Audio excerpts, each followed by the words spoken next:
Let me get comfy in my comfy chair here.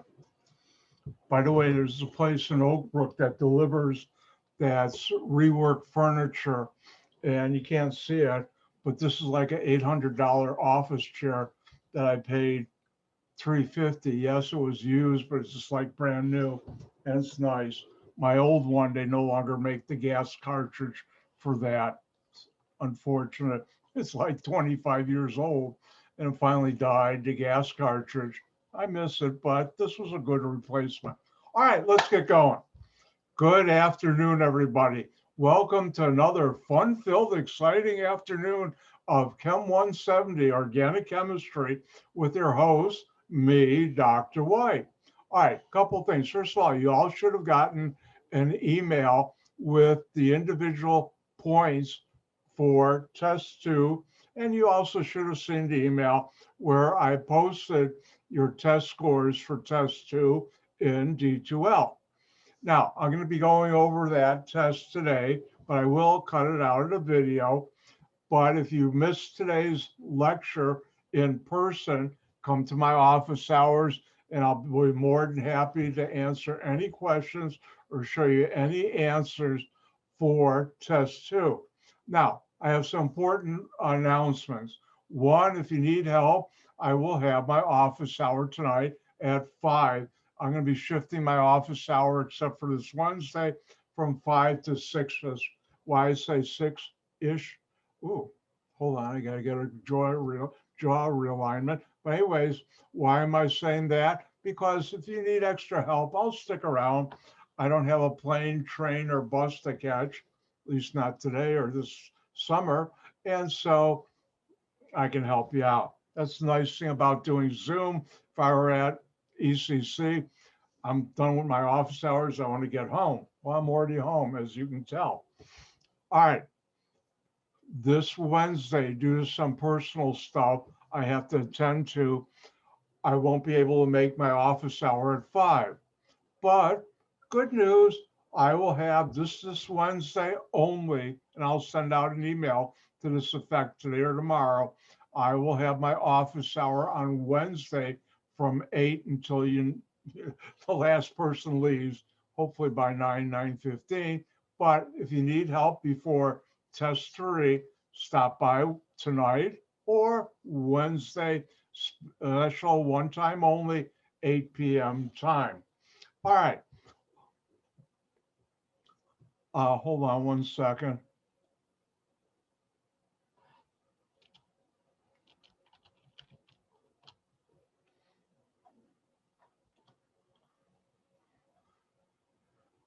All right. Someone had a personal question to ask in response, and I took care of it. All right. Now, wow, we got a full house today. A lot of people. Thank you. And if you want, turn on your webcam. It makes Dr. White happy. All right. Game plan for today. 1, I will go through test number 2 completely. And there was a problem a lot of you made and lost points because of that problem. I'll discuss now. And if you need help, come to my office hours. Then I'm going to finish up. I was going to do a problem set, but we'll get it all done before test 3. I will finish up today the amines, quats. Ooh, I said I wouldn't say that bad, Dr. White. Quaternary ammonium salts, amides, problem of chapter, and heterocyclic. Some of it will come back and get it later on. It wouldn't have been on the test anyways, but it's still nice to go over. Then I got my list here. We'll do the esters lab, which I'm sad because this is a fun lab because you get to smell stuff. But well, let's blame it on the pandemic. All right, let's talk about important announcement. This Thursday, and summer and things happen faster, much faster. We will have test number 3. Thumbs up, people. You see test number 3 information on. Thank you. All right. Test number, you should have gotten this email. It's also an announcement in D2L. Will be this Thursday. I'll give it online, just like test 2. I'll be sending you a password. I'll have a password protected file. It's already there, but morning, it should be visible to you. But I made sure I didn't make the mistake I did last time. It's up and ready. Test number 3, you'll be able to download it. I also put some files, in case you forgot, how to make a PDF file. And on Thursday, 4 p.m., right after class, I will send out the email with the password for test number 3 PDF file. You have until Friday, 11 a.m. to finish test 3 and upload test 3 to the assignment area D2L. Should take about 40 minutes, but if you need more, what the heck, take up the hour and a half. You shouldn't take that long, need that long, but if you can.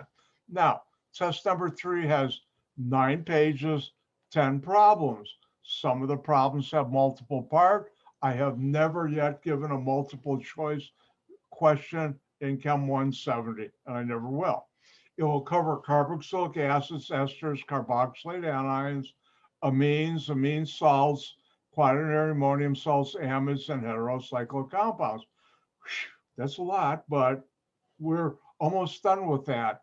By today we will, which is essentially more than a week before the test if this were spring and fall, which is what I always try and do.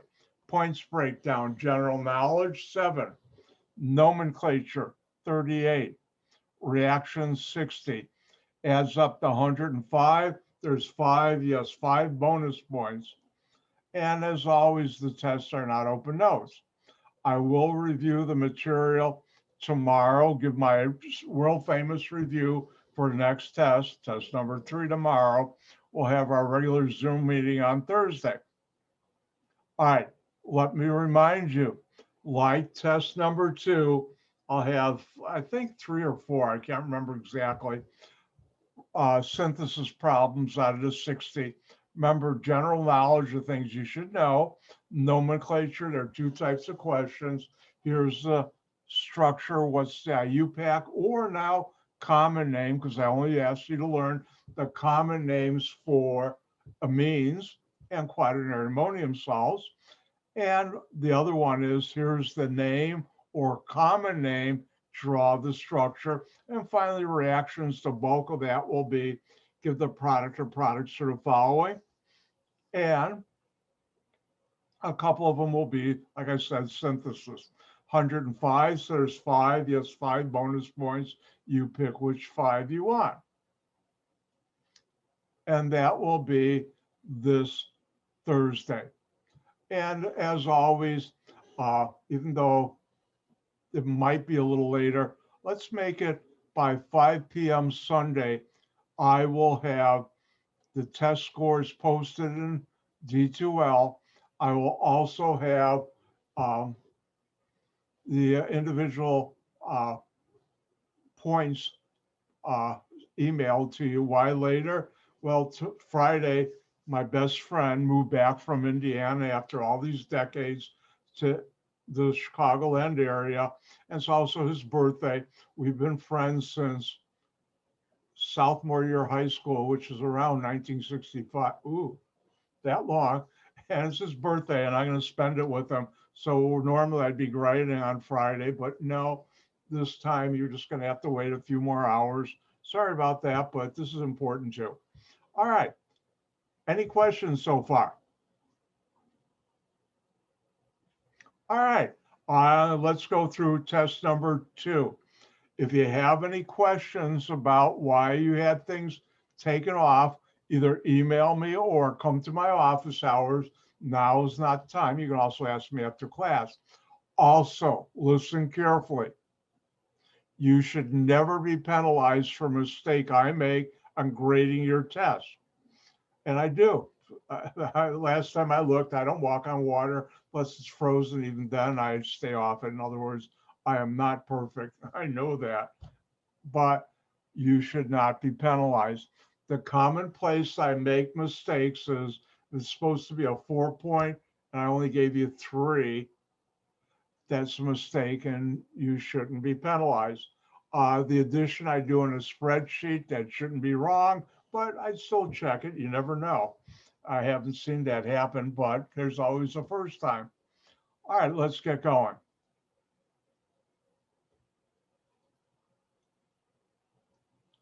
Thumbs up, people. You see key test number 2 on the screen? Thank you. All right. For some reason, that person key does real well on my test. Real well. All right, number 1, name a product that you could use in your daily life that contains an alcohol, aldehyde, or ketone. By the way, that was my secret way to help you in problem 2. Shh. But anyways, give the IUPAC or common name of that molecule in the product you just named. That was either an alcohol, aldehyde, or ketone, and name the functional group. Notice you need 3 things. There are many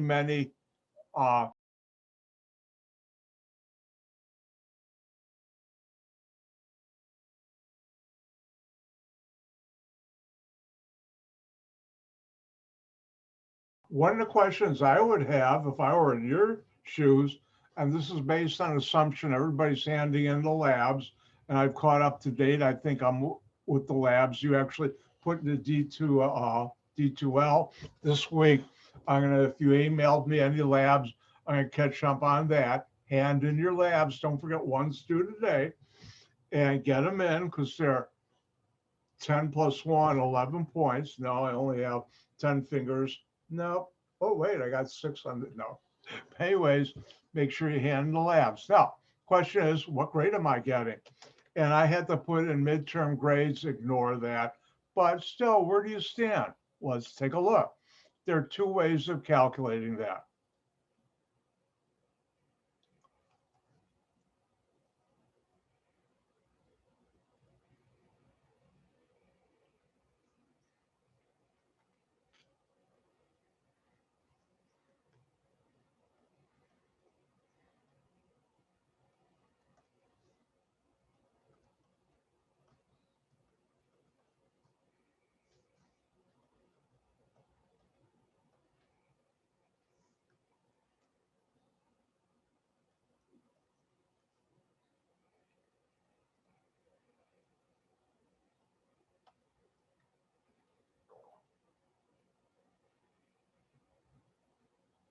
This is based on the assumption you've handed in your labs and you've done well. And most of you who handed in labs have done well.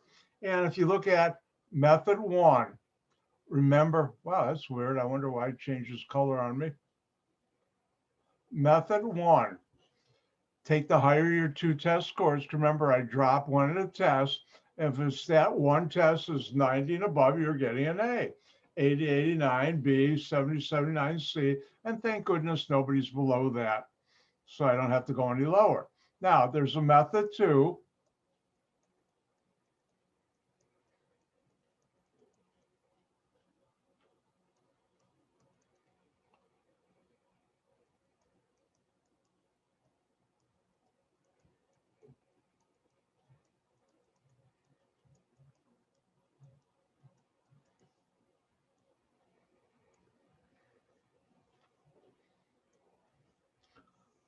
Take the sum of your 2 test scores divided by 2. You'll get a number X.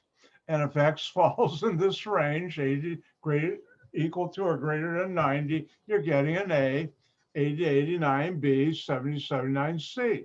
There's still a lot of points left to go, but this gives you a good standing because all of you still can do extremely well. Now, I think either Wednesday or Thursday, I'll have a special announcement that you want to pay attention to that will help your grade if you decide to do it. All right. Any questions where we stand?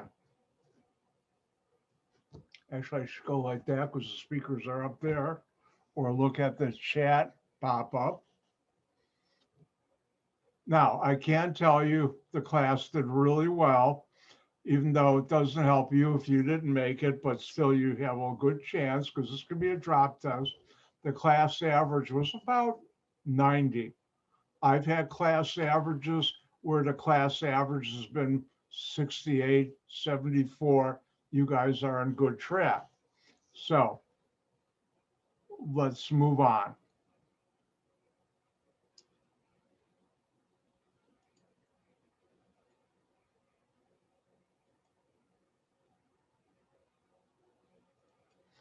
All right.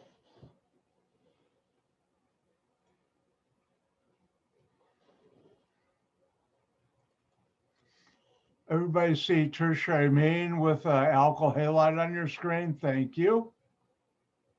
Hopefully it's there. And well, let's continue with amines and quaternary ammonium salts. And this is a reaction near and dear to my heart. Take a tertiary amine, react with an alkyl halide in the presence of base, you make a quaternary ammonium salt. I only have about 6 patents with this reaction, so I think I know a little about it. And let's take a look at it.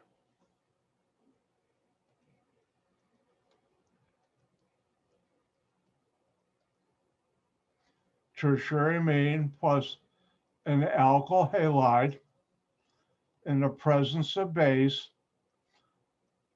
This still has non-bonding electrons, and that will attack that.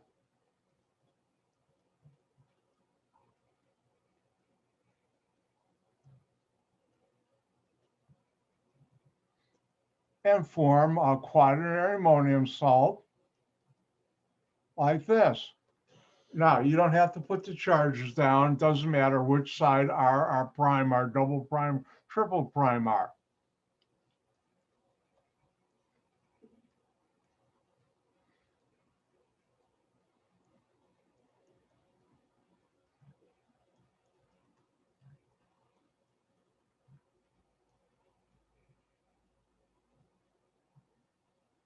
And remember, X here can be chlorine, bromine, or iodine.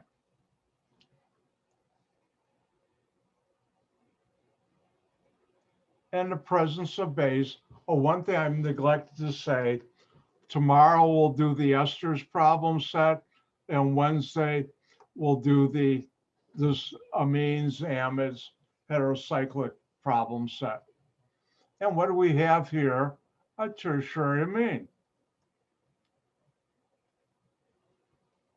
What do we have here? Ooh, carbon-carbon alkyl halide. And the presence of base.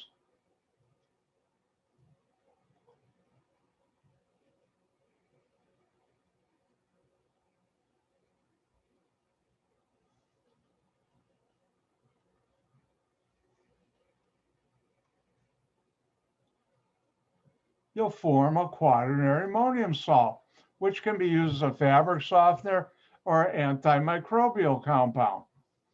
And what's R and R prime? I can call this. I can call this our double prime. And here we have our triple prime. The carbon with the halogen is the carbon bonded to the nitrogen in my quaternary ammonium salt. So I can write this one way.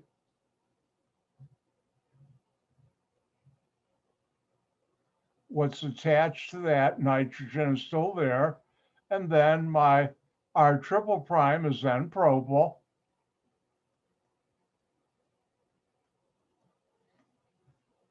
I'm going to put a charge there. You don't have to. What's the cation? Bromine minus bromide. And that's how you make quaternary ammonium salts. And I did, and I have.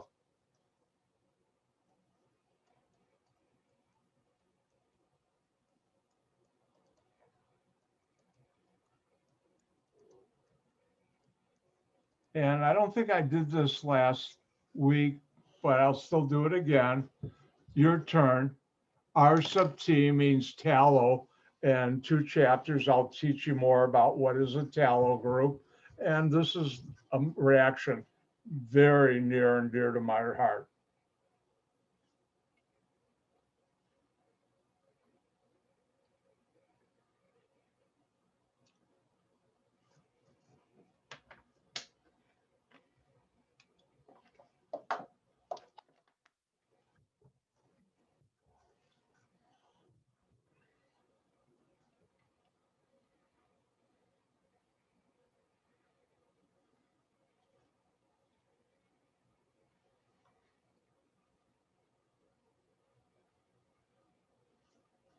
And when you're done, don't forget, give me a thumbs up.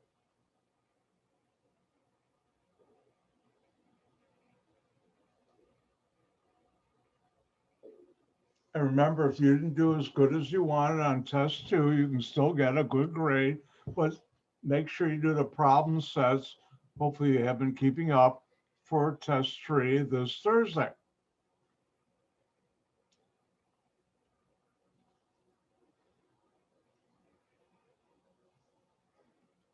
And don't forget, when you're done, give me a thumbs up.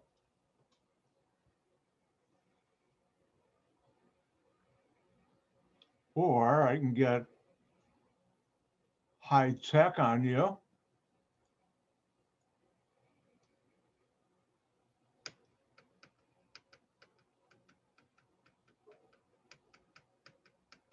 All right, looks like everybody's done, so I better get to work. What do we have here? Nitrogen. It's got 3 alkyl groups, tertiary amine.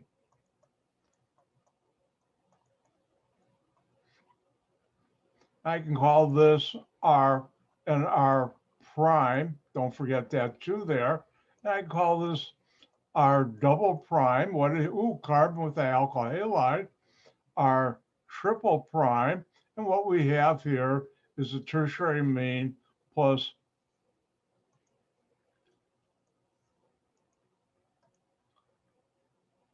an alkyl halide. X can be chlorine, bromine, or iodine. And what do you get in the presence of base? A quaternary ammonium salt, which can be used as a fabric softener, antimicrobial compound like you saw in my mouthwash. And it always has an anion. And here, what's X? Halogen there. And you can write this way.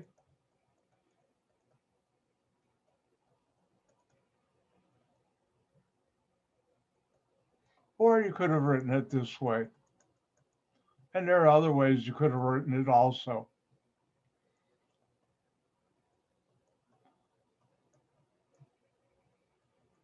And that's dimethyl ammonium chloride. Until about 10 or 12 years ago, that was the only molecule used as a fabric softener. Now they've replaced it with an even cheaper one, or I should say one that has a lower direct cost, and B, is more environmentally friendly. This doesn't break down that easily when it's in the water system, where newer fabric softener, quaternary ammonium salts, do decompose easier. All right.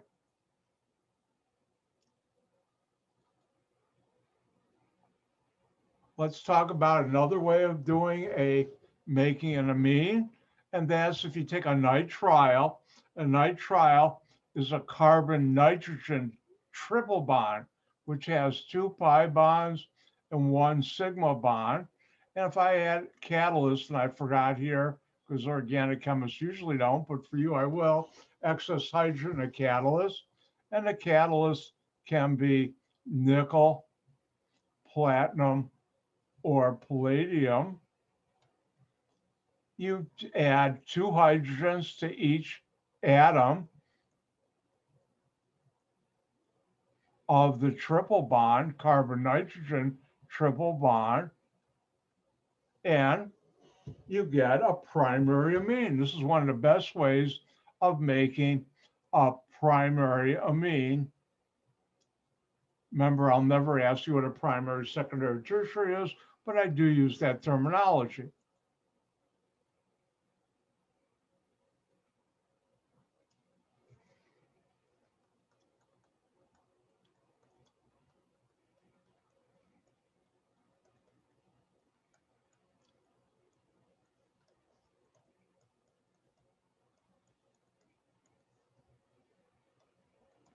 And let's look at the following. What would be the organic product or products for the following? And I'll do this. If we look at that, we say, oh, what's different? What's that, a carbon-carbon single bond, carbon or hydrogen? I got a nitrogen, and it's in a triple bond, Don't forget 2 pi bonds. That's the nitrile. Reacted with hydrogen excess, meaning you have all hydrogen world that will react with hydrogen, and a catalyst. And the catalyst can be nickel, platinum, or palladium. And you break the 2 pi bonds, and each atom of the triple bond gets 2 hydrogens. And you get a primary amine. What's are these 4 carbons?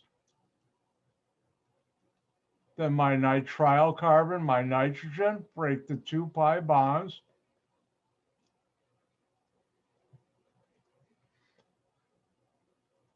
And there's 4 bonds to carbon. So I can put in my hydrogens. And you make a primary amine. And this reaction is the first reaction of my first research project when I started in industry, chemical industry, long ago. Find a better process to do this reaction. And eventually I actually invented a new reaction that made short chain amines possible when I was at Axel. If I look at the clock, it's time to take a 5-minute break. Let's take a 5-minute break. I'll see you at 1:55 by my computer's clock. I'll see you in 5. I'll be back.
Oh no, I'm running late. Sorry about that. The hallway traffic in my house was quite difficult today. All right, let's continue back talking about nitriles, hydrogenation, adding hydrogen to catalyst, and you make a primary amine. So I better let you have some fun.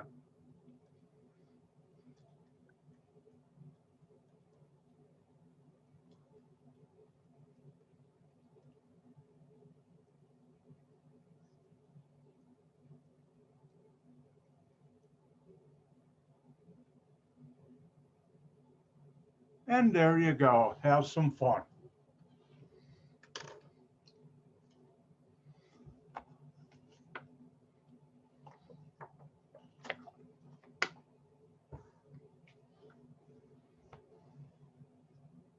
What would be the organic product or products for the following reaction? 3 points each.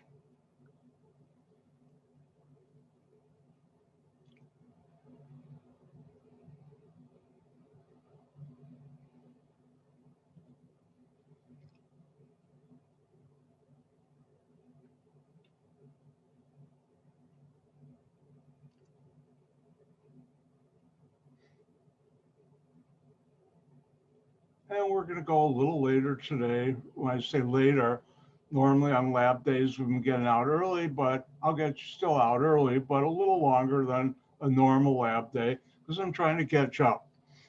And that happens during the fall and spring too, where I have to steal some time from a lab. All right, if you're done, give me a thumbs up.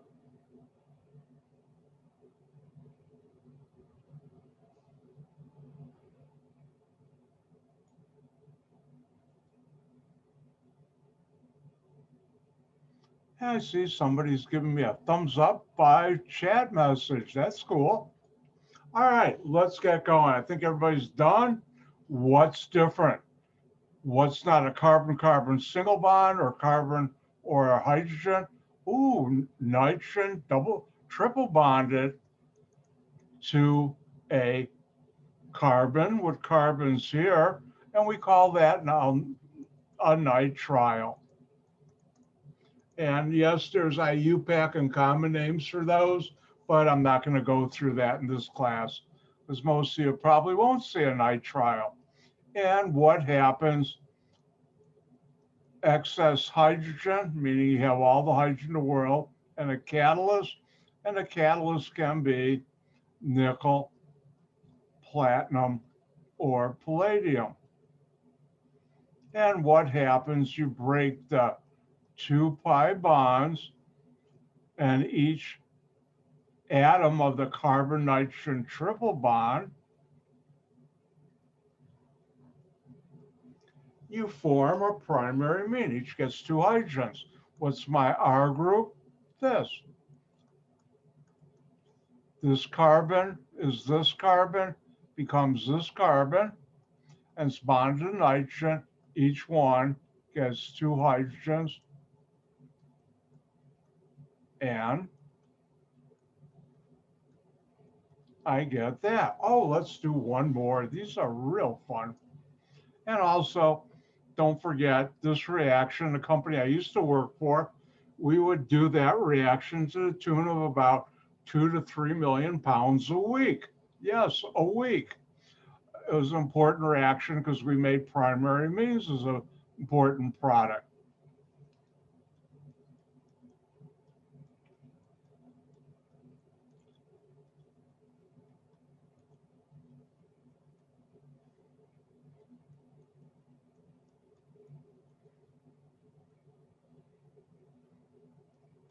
All right, let's do a synthesis. What would you react with hydrogen excess and palladium to make that molecule? 3 points each.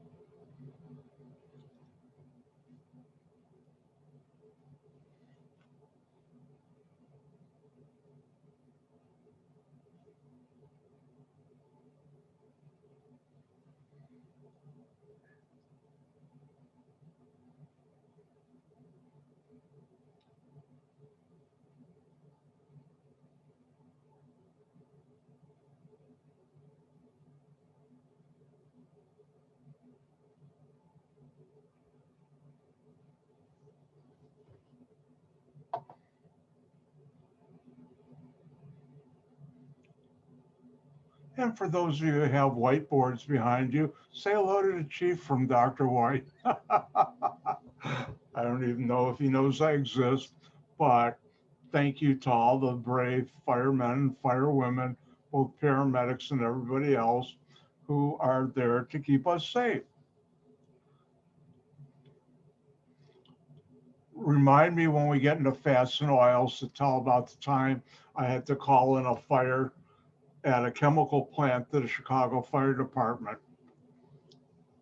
And they were great. Luckily, it wasn't that bad, but still, you never know. All right, what's different? Nitrogen. It's bonded to carbon.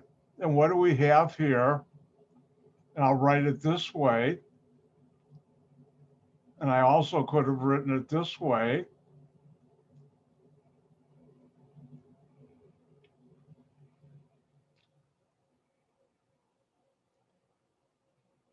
But on a test, I'm going to write it this way. Like you see, this is a primary amine. And what do we react with hydrogen excess and a catalyst, where catalyst can be nickel, platinum, or palladium? A nitrile. Now here it's time to use common sense. And I don't know if I ever told you this story, but one of the greatest mentors I ever had in my life was Sid Shapiro. And Mr. Shapiro, Sidney, we used to always call her Sid, was a chemical engineer who knew as much chemistry as any PhD chemist knew. And he had spent decades starting and working at AXO and the nitrogen derivatives in the amine industry. And he was my mentor. And he used to always say to me, common sense is not common. He used to say, common sense, not common, Sonny. And I'd look at him and say, you're not my father. And we'd laugh. Don't call me Sonny. And we'd laugh and have a good laugh over that. But he taught me a lot. And here, common sense, wrong slide.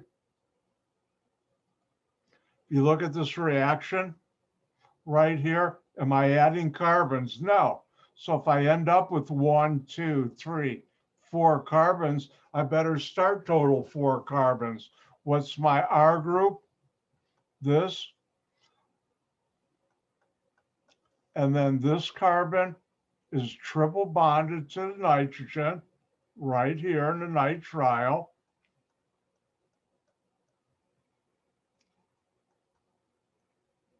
And I know there are 4 bonds to carbon. That's the product.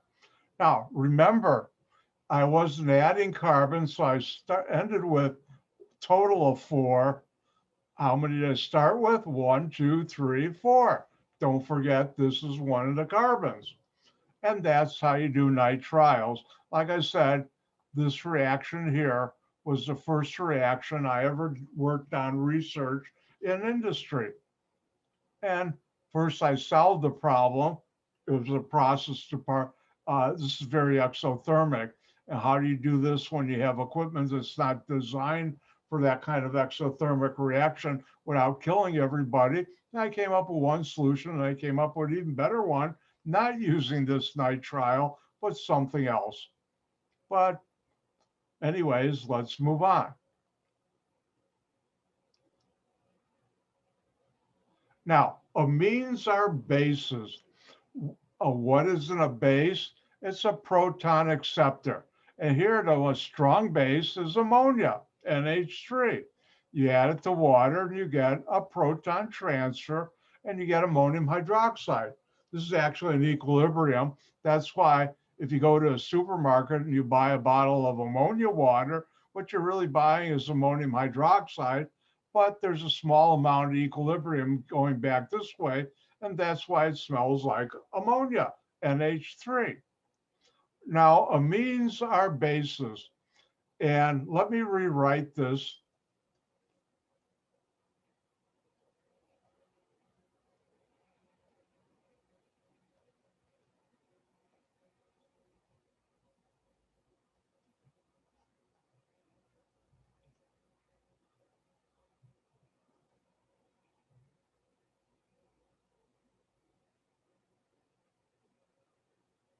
You don't have to show charges.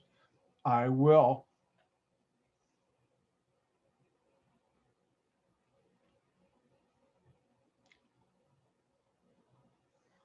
And here, R prime and R double prime, either one can be hydrogen.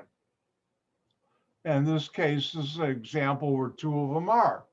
So any amine will form an amine salt. This is called an amine salt. And you should know this. This will happen except for quaternary ammonium salts. You can't form any more bonds to nitrogen, so they don't react. But I'll never put on a test a reaction where the right answer is no reaction. I'll never do that. All right, let's look at a couple reactions of amine salts.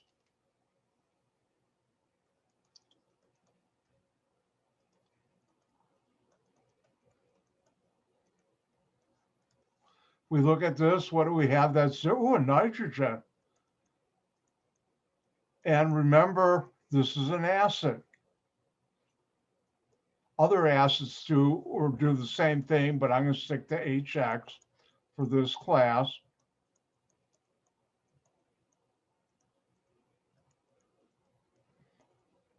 And you have a proton transfer. What's attached to nitrogen is still attached. And you get an extra hydrogen, but with a plus charge. And the anion comes from the halogen. Therefore, we can say this is R prime or R, and this is R prime and R double prime, because R prime and R double prime can be hydrogen. And you make an amine salt.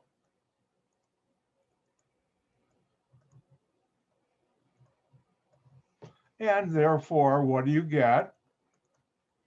Notice here you have two. You're going to add one more. And what you'll get, one way of writing it is this.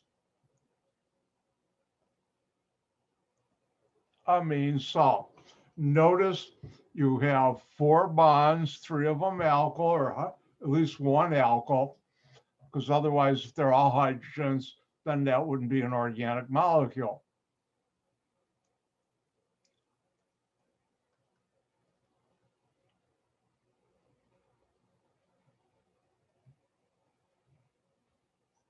And here's one for you to try. What would be the organic product or product for the following?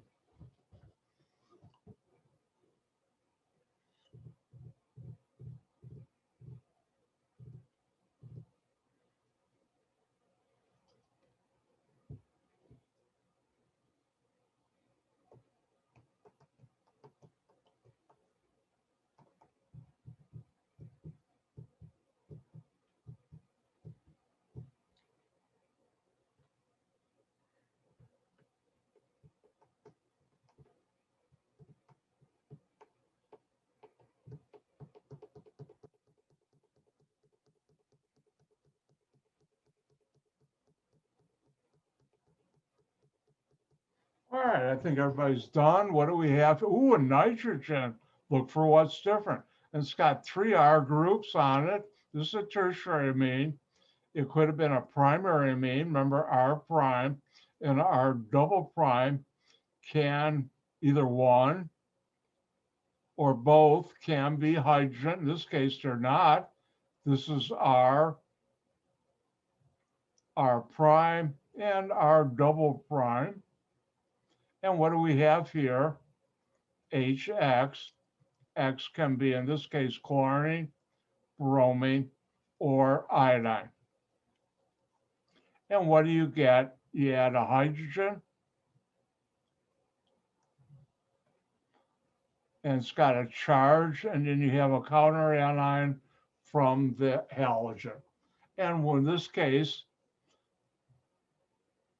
all 3 R groups, R prime and R double prime, are methyl.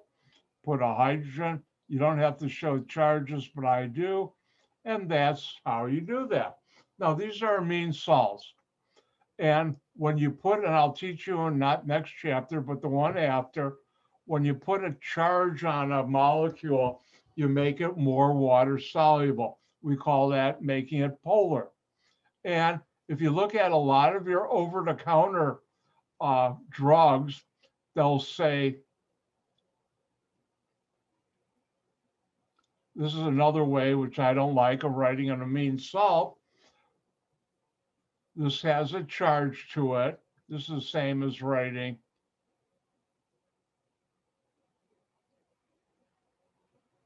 and this makes it more water soluble, which means it's more likely to be able to get into your blood and goes where you need it. And a lot of the drugs, if you look at it, they'll say something like amine hydrochloride or amine HCl, and that's because the drugs are more water soluble. Now, in terms of common names,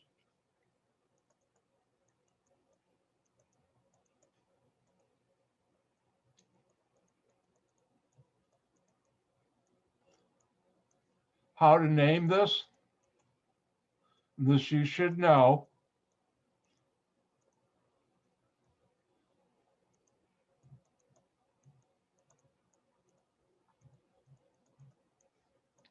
And it's real easy.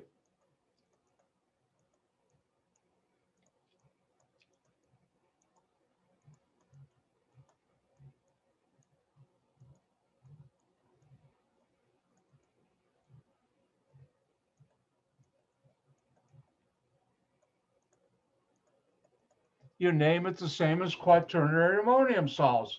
But then you can say, wait a second, how do I know if it's a quaternary salt or an amine salt? Well, quaternary salt, ammonium salts, has to have 4 R groups.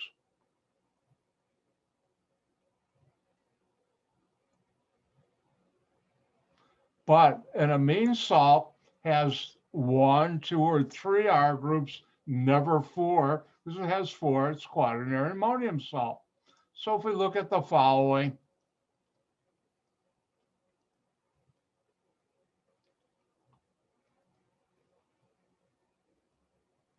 how would you name this? Well, notice it's an amine salt.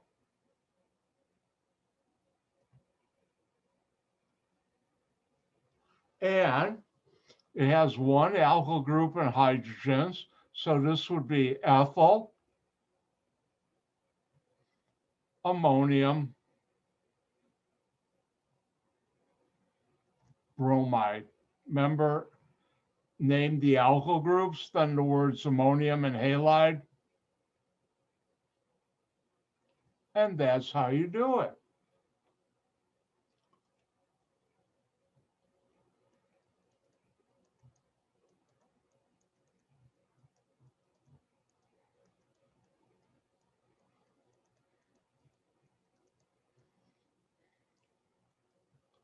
Now here, the halogen minus is usually to the right because it's not bonded to this carbon, but it's bonded to the nitrogen by an ionic bond, not a covalent bond. But what would be the common name for that molecule?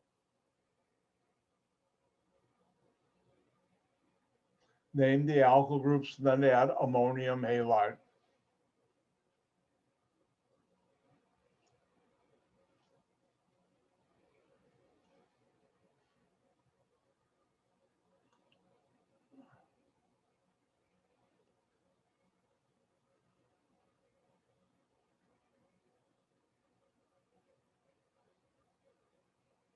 Remember, tomorrow I'll go through the ester problem set, and Wednesday I'll do my review for test 3, and Wednesday I'll go through this amine and amide problem set in quaternary ammonium salt.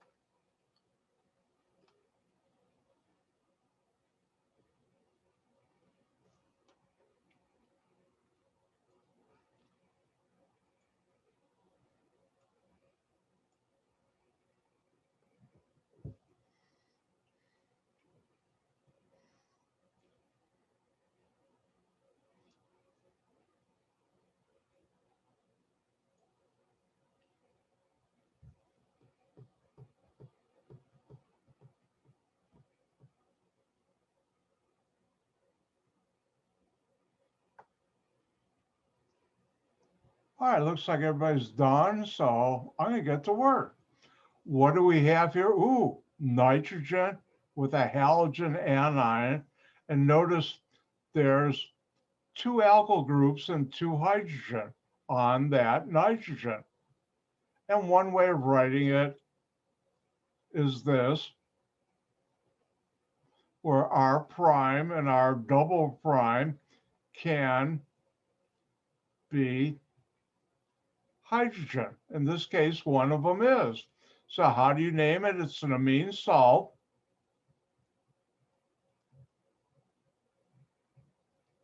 And what do we have?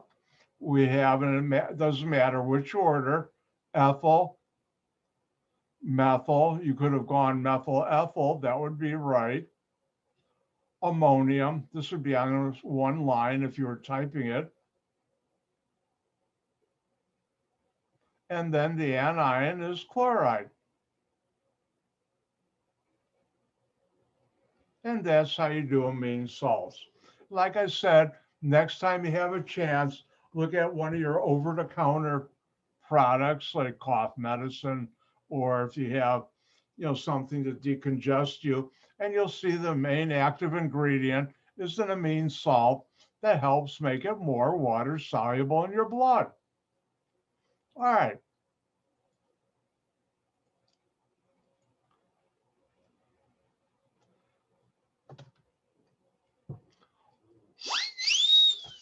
It's new functional group time.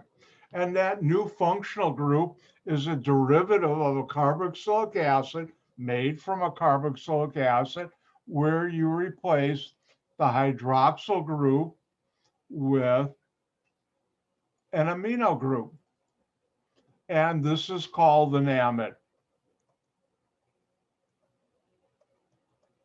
And my second research project dealt with amides, because when I was at AXO, we made and sold amides. And this is an amide. Now, I should have taken this, just cross that off. I'm not going to talk about tertiary, primary, secondary, tertiary amides. And same thing here. This is called a lactam, which is a cyclic amide, but don't worry about that. Now, switches on. Amides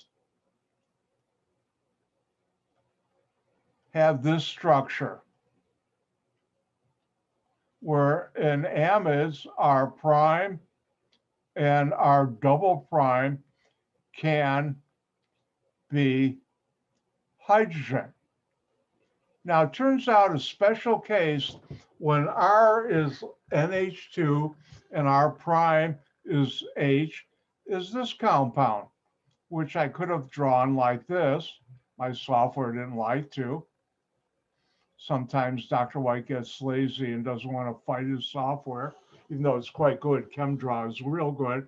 This molecule is called urea.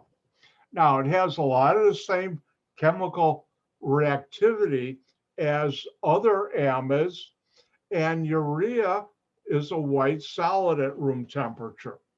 Now, urea is the major organic chemical in your urine. The major chemical of urine is water, or the majority, but this is your body's way, one of them, of getting rid of nitrogen waste.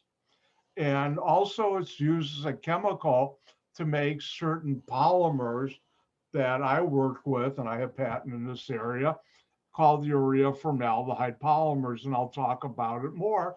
And one of my more unpleasant experiences was you buy these in super sacks, about 2,000 pounds.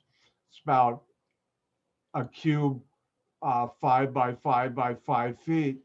And it's supposed to be a free flowing powder or solid. And it was cake solid. And one morning in Kentucky in a chemical plant, I and about 9 other guys had 10-pound or 15-pound sledgehammers. And we went for the next 20, 30 minutes breaking it apart so we could get it in the reactor.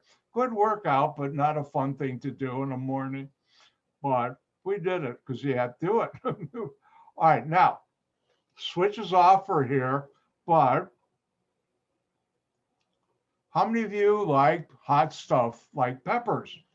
And if you notice their different hotness peppers, jalapenos got a good kick to it, but habaneros, whoa, watch out. Those are blasted hot. What makes a pepper like certain peppers not too hot, like poblano or habanero or ghost pepper, really hot, and in between pretty hot, like some of the Thai chili and Chinese red peppers, is the amount of a certain amide and switches off, but I thought I'd show it to you. And that amide is capsaicin. That's the common name. And notice right here, I have my amide.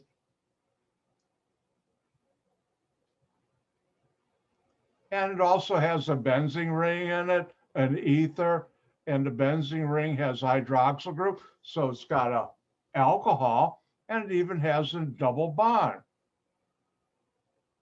And Mother Nature is the greatest of all organic chemists. Now, why is this super hot? I have no idea how it affects you physiologically. But I can tell you one of the dumbest things I ever did in my life dealt with capsaicin. And we get into fats and oils. I'll tell you about that. Not that I'm proud of it, but the way I got out of something very stupid, you should learn because you might be in that same situation. And I'll tell you that later. How do you make amides? I'm going to skip this reaction because the next one I'm going to rewrite like this, where R and R prime can be hydrogen. And if you take a carboxylic acid plus an amine, primary, secondary, or ammonia, if both R prime and R double prime are H, it's ammonia, you form an amide. And we're going to come back to this reaction because this is how you make proteins, or Mother Nature does it. So let's look at the following reaction.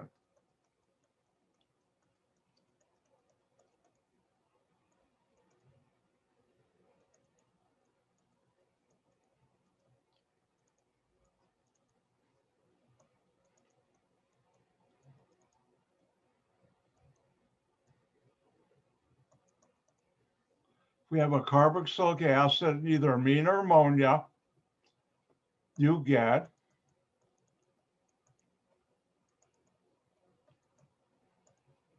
an amide.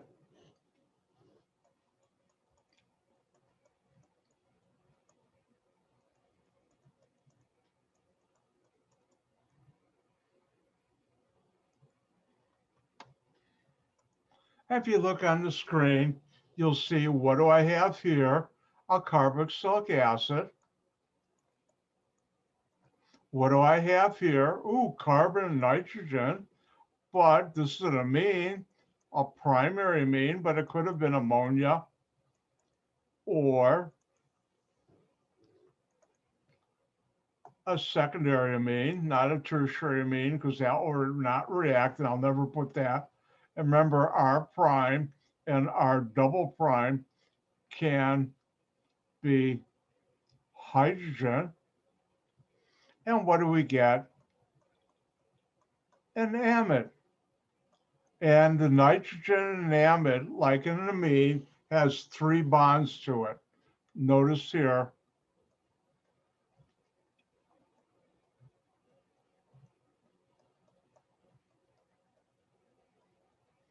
And therefore, this is my R group.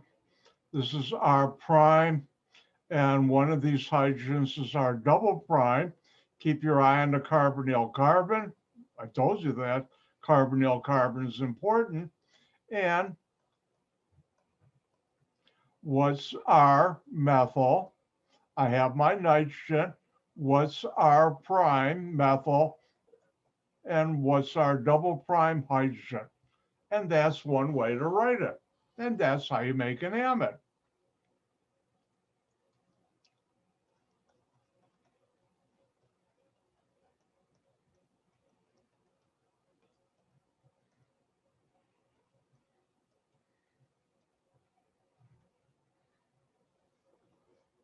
And why don't you try this one for your fun and enjoyment on this overcast Monday afternoon?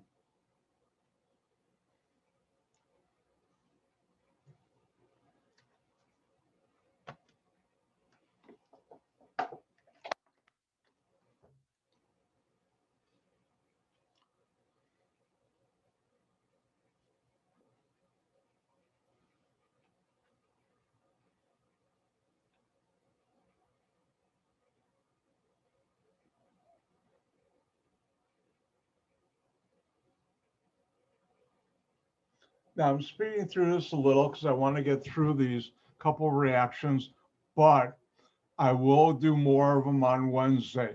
My promise to you. All right. I think everybody's done. Well, I don't know. Everybody done? I think so. All right. What's different? Carbonyl, hydroxyl group, carbons, carboxylic acid. Ooh, two methyl groups on a nitrogen.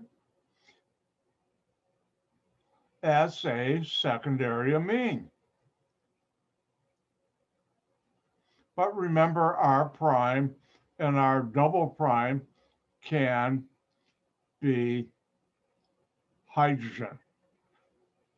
And what do you get? You get an amide.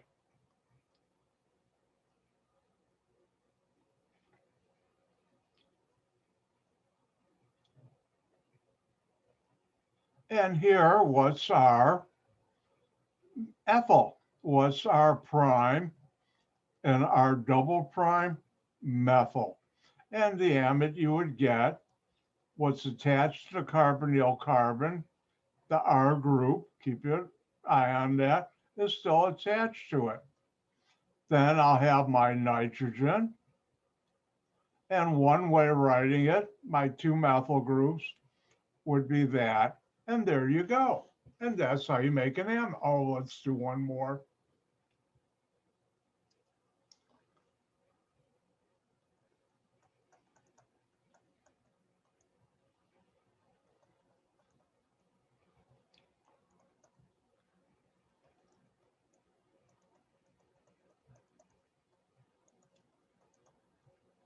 And here's one more for you to try.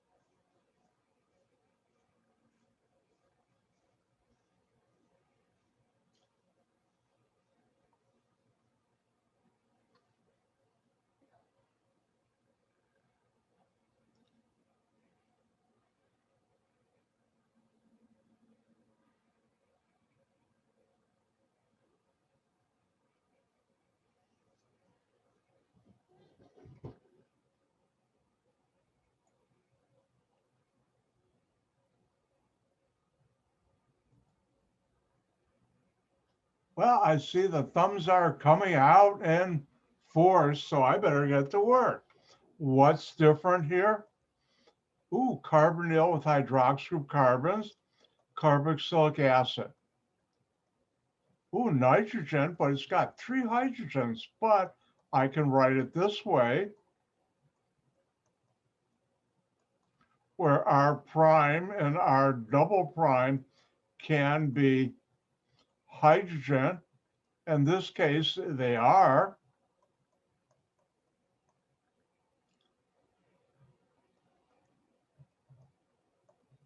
And you get an amide.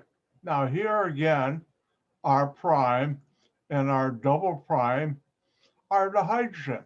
Here's my R group. I'll have my R group, carbonyl,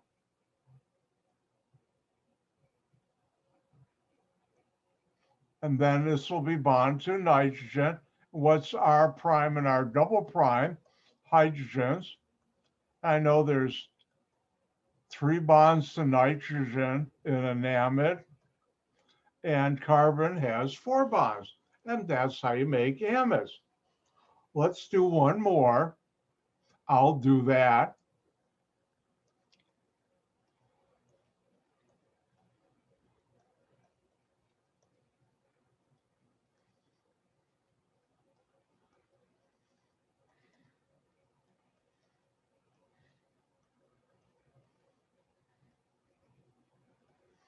And the question is, what's the following product or products through this reaction? Ooh, I got a benzene ring, but will that react with an amine? No. So this is all R on a carbonyl with hydroxyl group, carboxylic acid. Ooh, nitrogen with two R groups that are our prime and our double prime that are the same. And what do you get? An amide.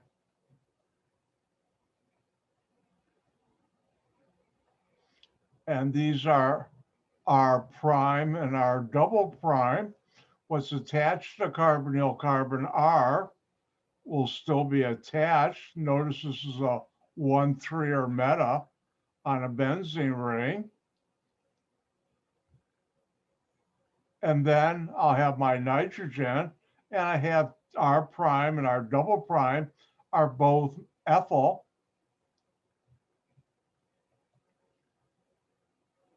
And that's the molecule you get. Now, question I've been asking you for a while now is, why are you being forced to take organic chemistry? And why are you taking it? And the answer is, honestly, someone said you have to take this course to get in a program or a school. But why learn it? Well, these reactions are used to make things in our daily life. If you look at the reaction, you take this carboxylic acid, this amine, and you make this amide. So what?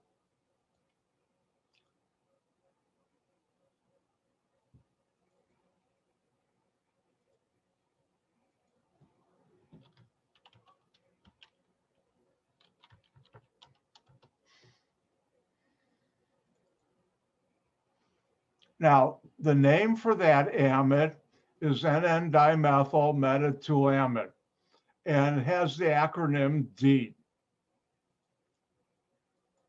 Everybody see DEET on your screen? Thumbs up, people. Thank you. And if you look over the structure here,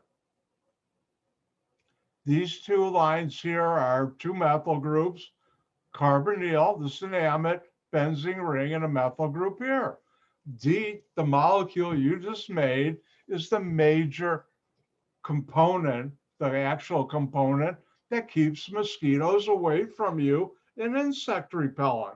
I don't know about you, but Friday when I did my lawn early morning, I made sure I was covered well because of all the rain. Mosquitoes are out and they're hungry. Oh, are they hungry? And I had my DEET on there. Now, quick story.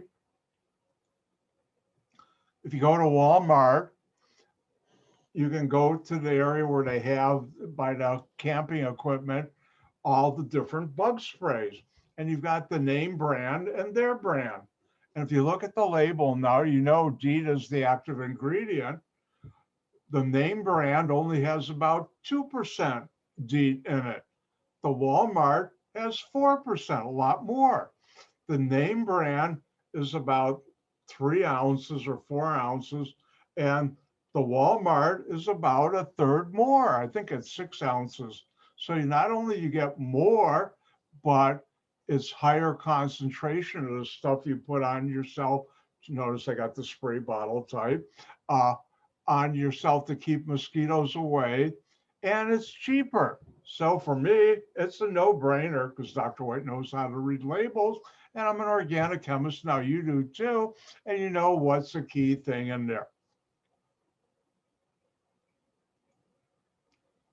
How that does that, I have no idea why this molecule keeps mosquitoes away from you. It does, but I have no idea.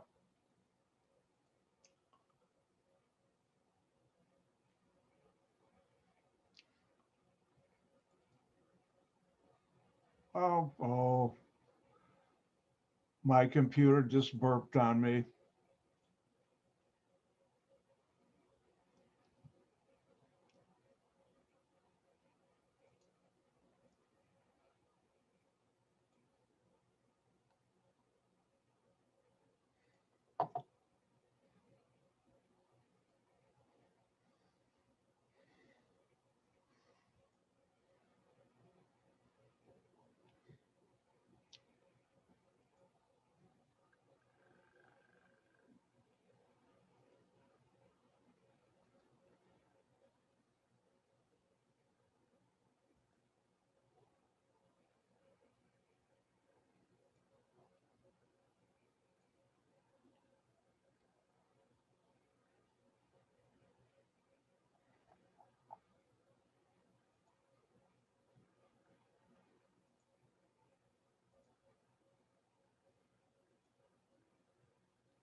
All right, so you can make amides. Now, what do you do once you have it?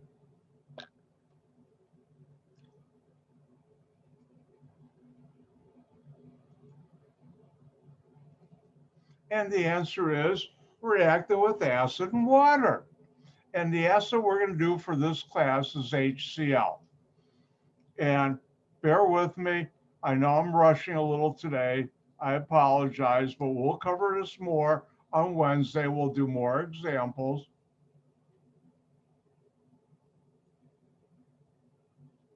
And let's take a look at the reaction. If you take an amide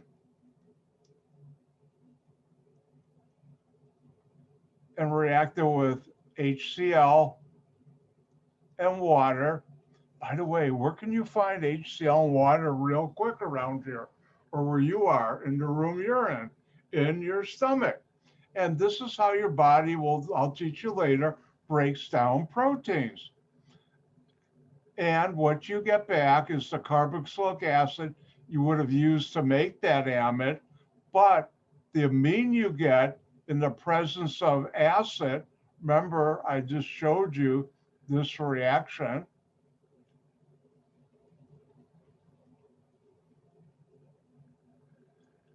You form an amine salt.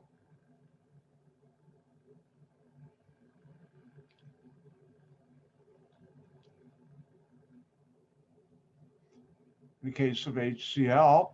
So what you'll get here is this amine salt.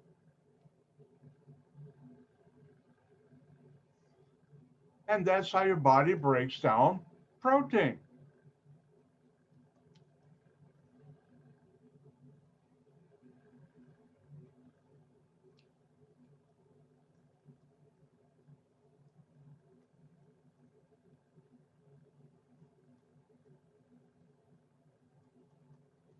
So if we look at the following, what do we have?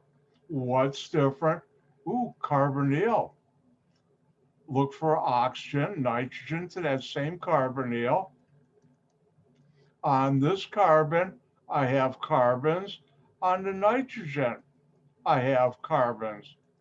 Now remember, our prime and our double prime can be hydrogen.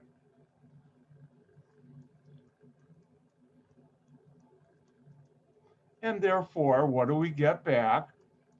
The carboxylic acid we would have used to make that amide, plus not the amine, because in the presence of base, amines form the amine salt. The fastest reactions in all of chemistry are acid-base reactions.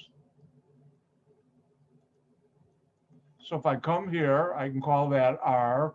One of these I can call R prime, the other R double prime, doesn't matter which. What's attached to the carbonyl carbon is still attached, R, and that becomes this carboxylic acid. And then what's my R prime and R double prime? Doesn't matter which side you put it on, the nitrogen.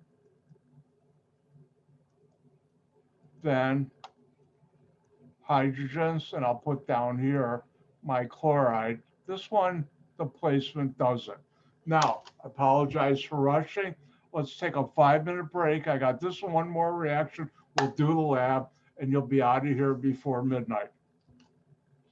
And with that, I'm going to take a 5-minute break, come back at 2:50.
All right,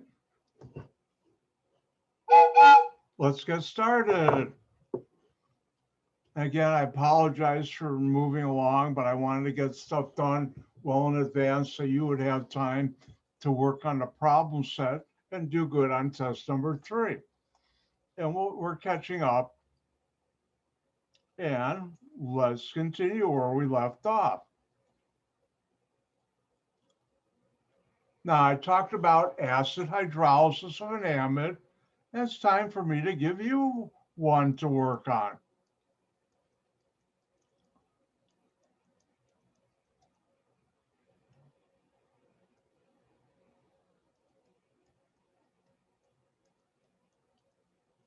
Now, this molecule I could have also written like this. And this is the thing about amides and amines. These two are identical.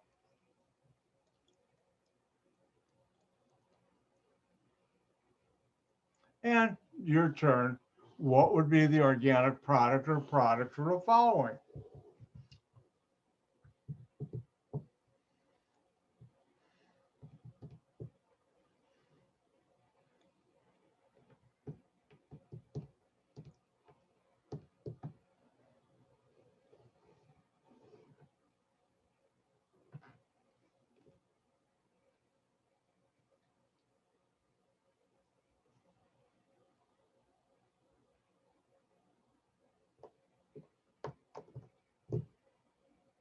And when I'm done with this class, good news, I get to put my garbage out. It's Monday, garbage night. We have pickup tomorrow. We have to get it out by 7 a.m., but I always do it, and so do all my neighbors, the night before.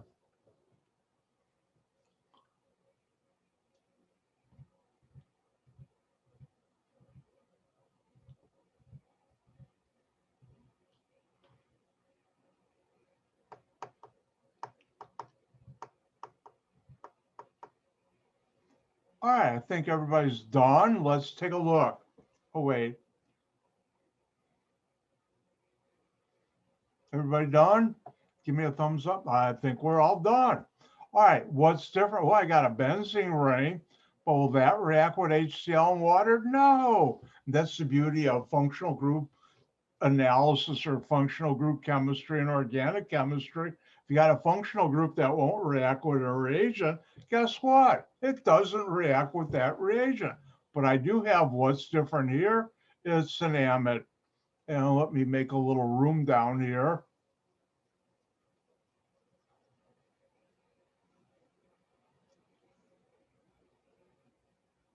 And what's an amide? Carbonyl, nitrogen, R prime and R double prime, and R prime and R double prime. Either one or both can be hydrogen. In this case, I have one that is. And when you add acid and water, and for this class, I'll stick with HCl because that's what's in your stomach, you get back the carboxylic acid you would have used to make that amide, plus not the amine, but the amine salt you would have used to make that, because in the presence of acid, the amine salt, amine is a base,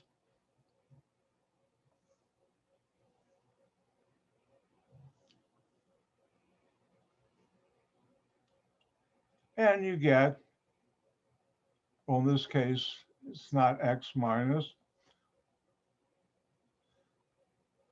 it's Cl minus. So this is my R. One of these is R prime. This is R double prime. And what you get is benzoic acid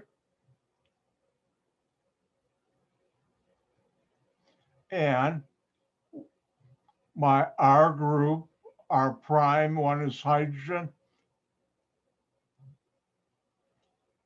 and plus adding 2 more hydrogens,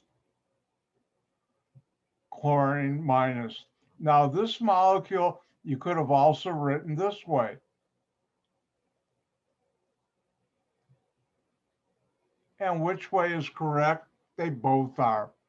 And that's how you do acid hydrolysis of an. Oh, let's do another one.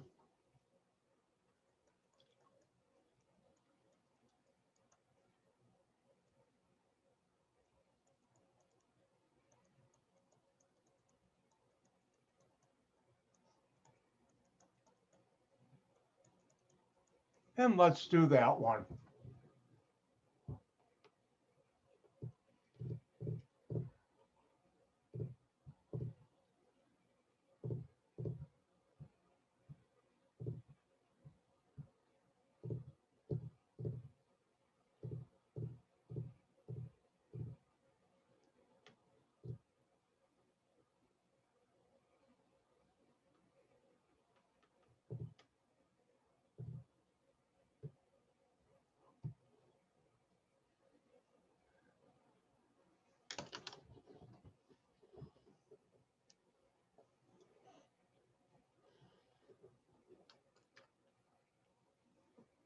Let's see, one person done.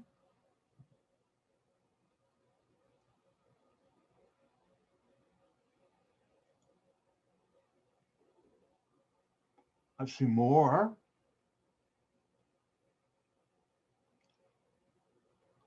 All right, I think you're all done. Let's do it. What do we have that's different here? Ooh, carbonyl, oxygen, double bond, and a nitrogen bond, that same carbonyl. And carbons here. And on the nitrogen, I have carbons. I have an amide. And remember, R prime and R double prime can be hydrogen. Well, in this case, they're not. I'll call that R. One of these R prime, the other R double prime. And when you react it with HCl, acid, and water, you get back the carboxylic acid you would have used to make that amide, plus not the amine, but the amine salt of the amine you would have used, because in the presence of acid, the amine salt is formed from the amine. And therefore, carbonyl, it's attached to it, methyl. I get this carboxylic acid plus my amine salt, and it doesn't matter which side you put the R groups.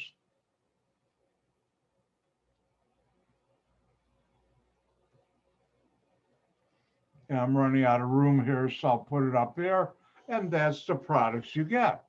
And that's a reaction we're going to come back to, because I will be teaching you that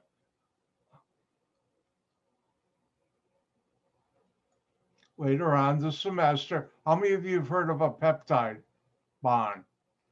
That's the bond that holds amino acids together in proteins. It's really an amide bond. I'm an organic chemist, not a protein chemist, so I'll teach you that. One more reaction, then we'll do the lab.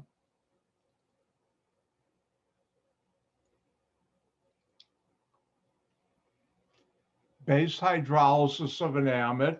You take an amide and react it with sodium hydroxide, and for this class, I'll keep it to sodium hydroxide and water. You get back not the carboxylic acid, but because the carboxylic acid is an acid, in the presence of base, you get the carboxylate anion of the carboxylic acid you would have used to make that, plus the amine you would have used to make that amide.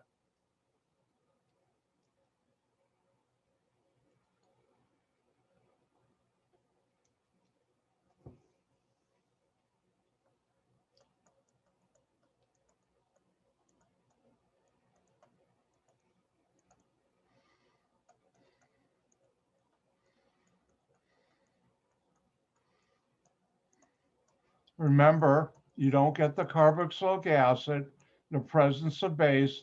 It immediately gives you the carboxylate anion, but the amine doesn't react with base because it is a base, and you'll get this. Remember, in amines, there's And amides, there's 3 bonds to nitrogen.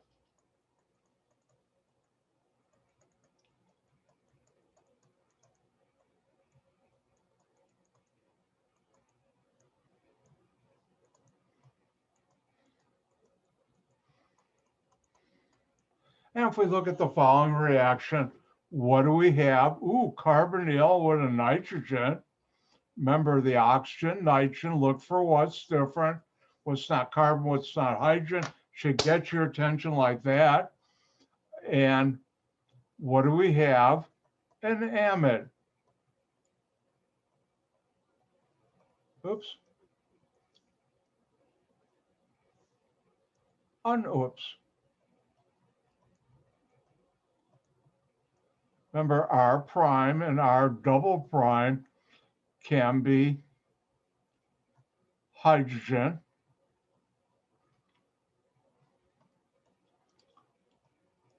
And sodium hydroxide is a base. So this is base hydrolysis. And you get back not the carboxylic acid, but in the presence of base, you get the carboxylate anion of the carboxylic acid plus the amine you would have used to make that amide. R prime, R double prime, and we get this carboxylate anion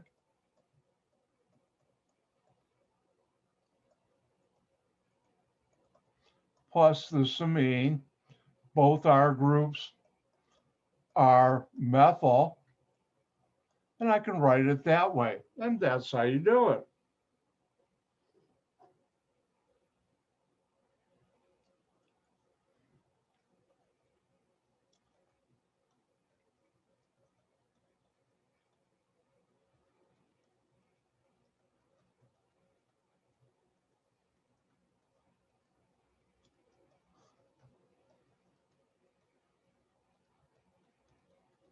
And why don't you try this one for your fun and enjoyment on this Monday afternoon?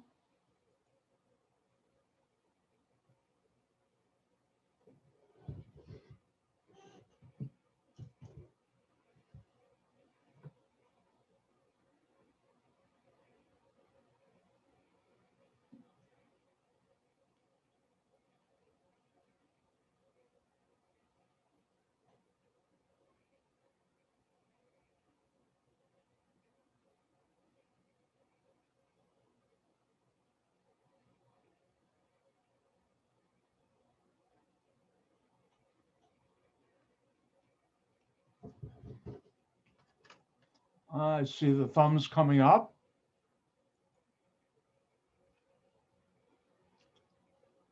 All right, I think everybody's done, so I better get to work.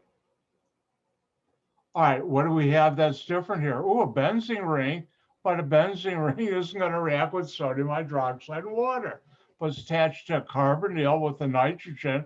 It's got carbons and a hydrogen. That's an amide.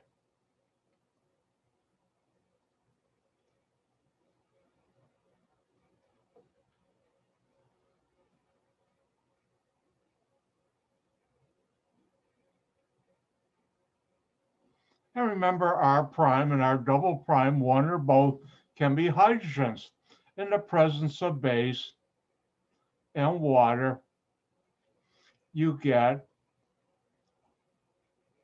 the carboxylate anion of the carboxylic acid you would have used to make that amide, plus the amine you would have used to make that amide.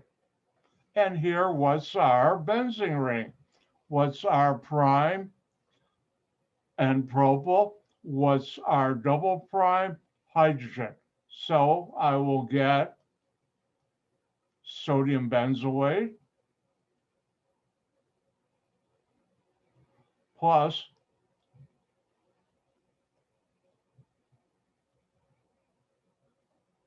that's our prime. Our double prime was hydrogen. Then you add one more hydrogen because there are 3 bonds to nitrogen. That's one way of writing it. And you could have also written it this way.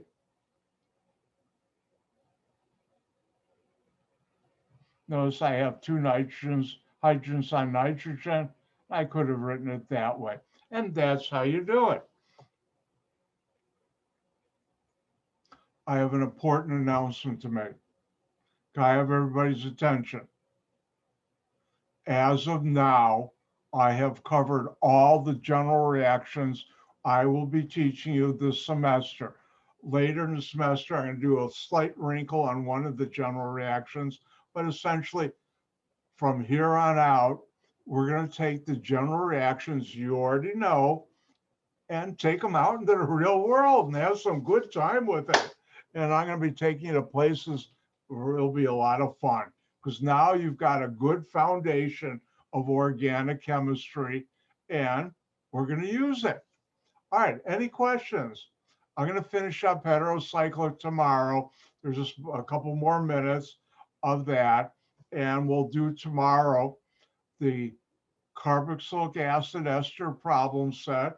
I'll do my review for the next test, test number 3, this Thursday, and then we'll start new stuff. And with that, it's lab time.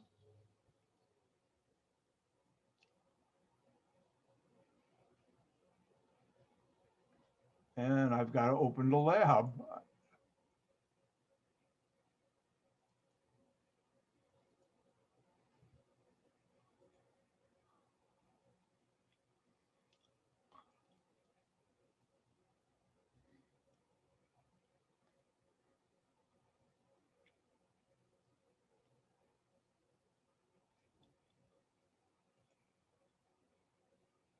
But before I open the lab, real quick question for you.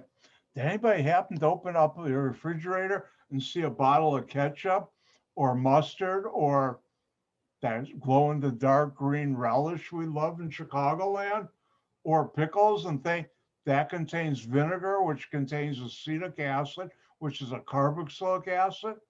Or did you pick up a bottle of vinegar and say, "Ooh, that has acetic acid, a carboxylic acid"? Or better yet, did you pick up a bottle of nail polish remover and see it has ethyl acetate, which is an ester? Remember, organic chemistry is all around you. You can think about it when you're not in my Zoom meeting. It won't hurt, I promise. All right, let's do today's lab. Now, today's lab deals with esters. Now, esters have the following functional group.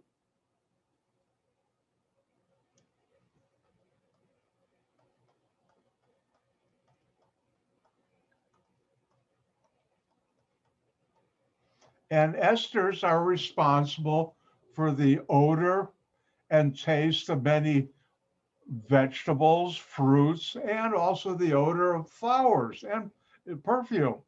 Now, how do you make an ester? Carboxylic acid plus an alcohol in the presence of acid catalyst. And the acid catalyst we use in the lab is sulfuric acid, H2SO4. And what you get is an ester. Now, sad part about this lab is it's a fun lab to do because you get to use your nose.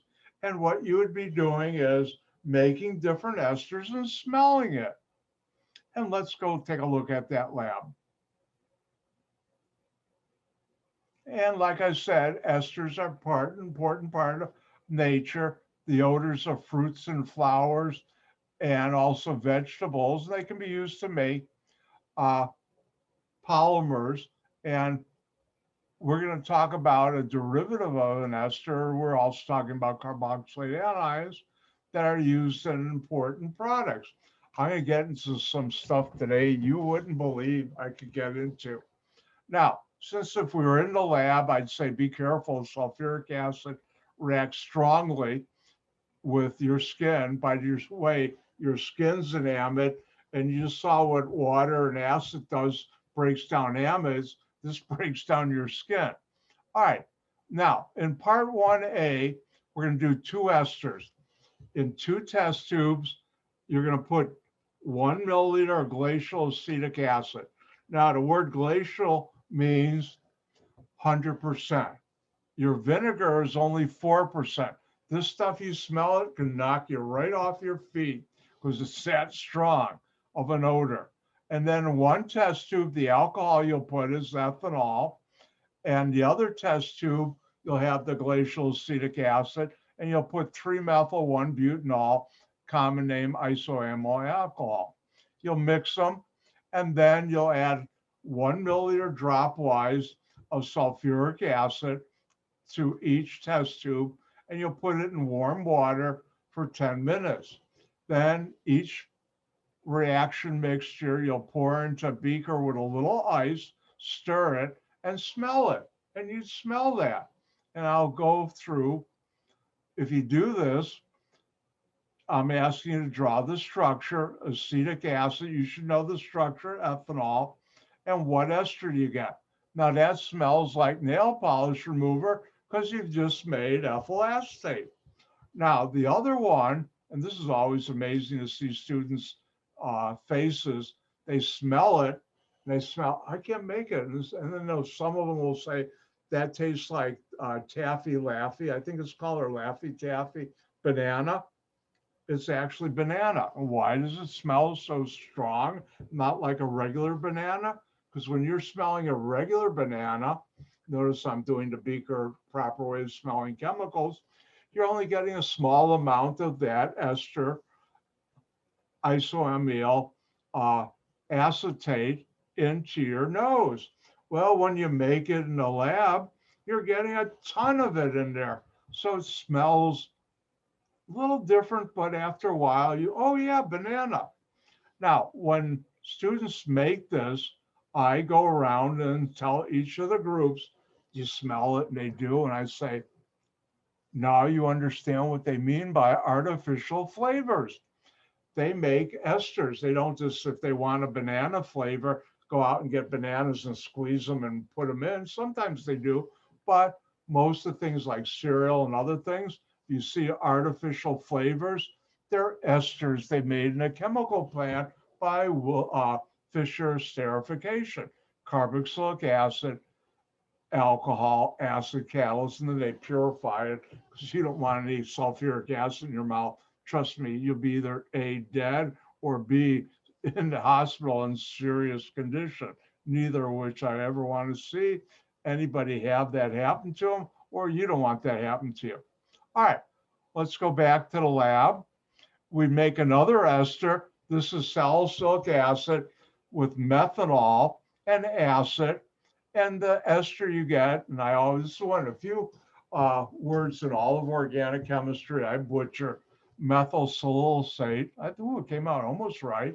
And when you smell it in that beaker, it smells like mint or mint lifesavers, which is really strong mint smell.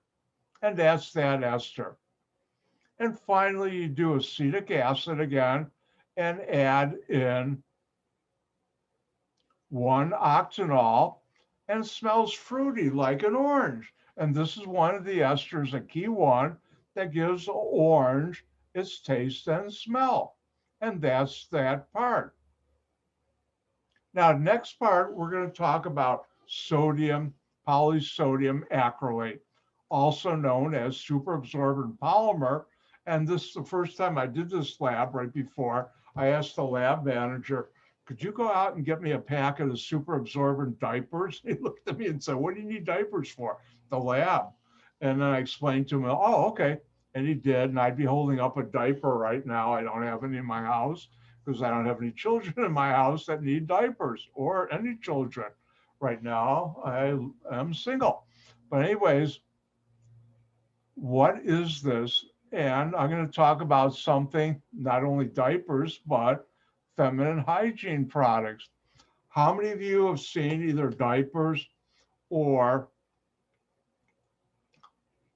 the feminine hygiene products where they say super absorbent, or for certain things, the diapers are super thin, or the feminine hygiene products are very small? How do they do that? Well, what they're mostly absorbing from A diaper is water. The same thing from feminine hygiene. And what they're using is the following polymer. Now, polymer, think of like a bunch of boxcars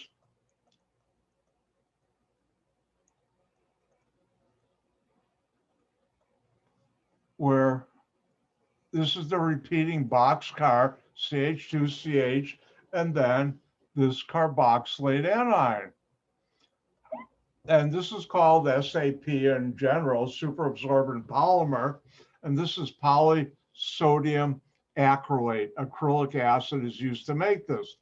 And I actually consulted for a company that invented this. And when their patents ran out, they were looking for new areas to go in because they were going to sell this business. I forgot how many $1 billion they got for their business because it's going to be a commodity chemical and they didn't like the profits anymore. Well, this hydrogen bonds well to water, and that's what helps it absorb water real good. Now, what we will do is we take polyacrylate,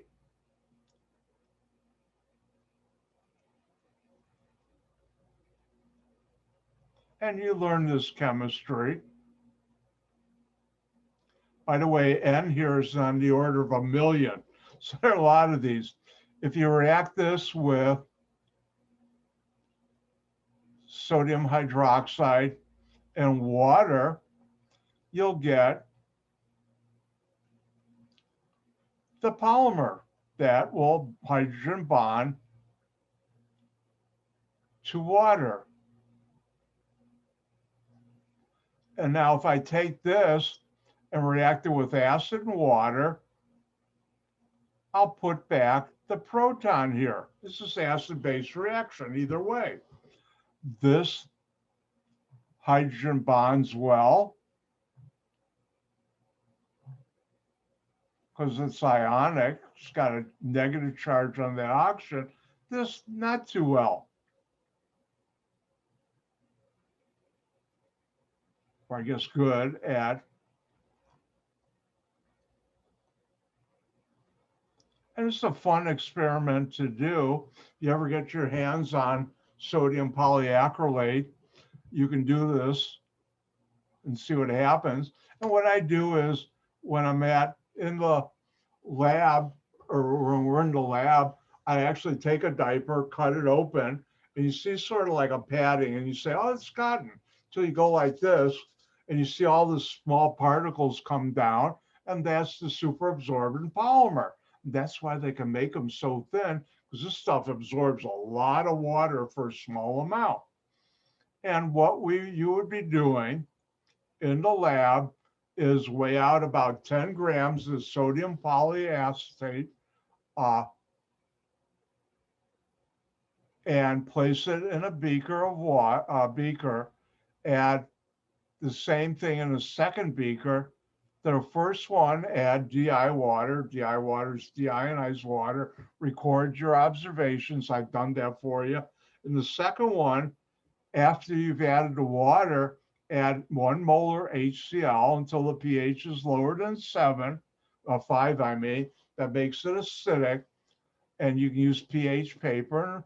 Then you add to the second beaker sodium hydroxide again until the pH is higher than 8. You make it basic. And the observation, beaker 1, you see this gel. Beaker 2, you add the gel. When you add the HCl, it becomes a liquid. When you add the sodium hydroxide to beaker 2 again, it becomes a gel. What are you doing? You're starting, in this lab, I have this, but realistically, I should have drawn it this way. Sorry.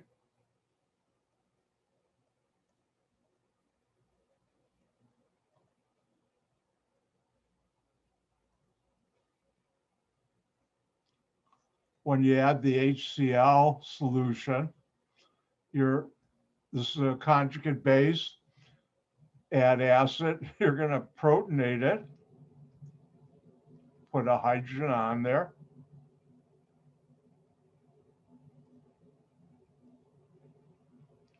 And this does not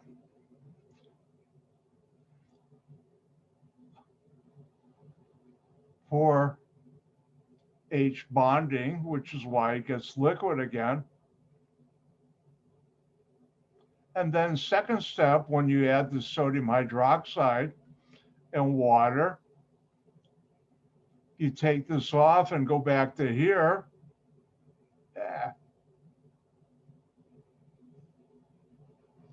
And this is great hydrogen bonding, which is why you get that gel. And that's the experiment. You would have done it in the lab and seen that Dr. White's telling you the truth.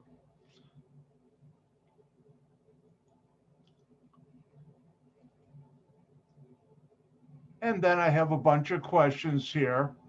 And let me point out one thing.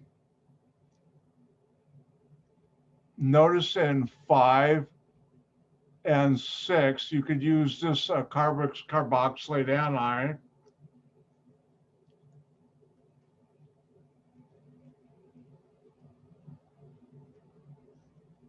And this is what you have to do here. What do you get? And you also describe what happened to the beaker after you added the HCl. And then this one, you'll take this reaction product, let's call this Roman numeral 1, whatever you get there, and react it with sodium hydroxide and base, or water, and what you get here, and also describe what happened to the beaker. And I thought I'd point that out and help you out. And that's today's lab. Couple things. First of all, let me apologize for rushing, but I wanted to get done enough time for you to have time to do the problem sets. Hopefully you've already done the ester carboxylic. I'll do that tomorrow. Wednesday, I'll do the amides and amines and quaternary ammonium salt problem set.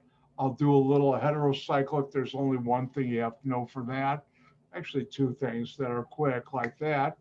And with that, I'm going to say thank you for letting me go a little longer, even though I still have you till 3:50 if we were face-to-face or VCM. And with that, don't forget, office hour tonight at 5. And on Wednesday, I'll be sending out an email that I will have, because of personal commitments or something that came up, my office hour will start at 8 on Wednesday and go until anybody doesn't need me anymore for an hour or so. With that, I will say, if anybody has any questions or needs help, stick around, and gehen gesund. Goodbye.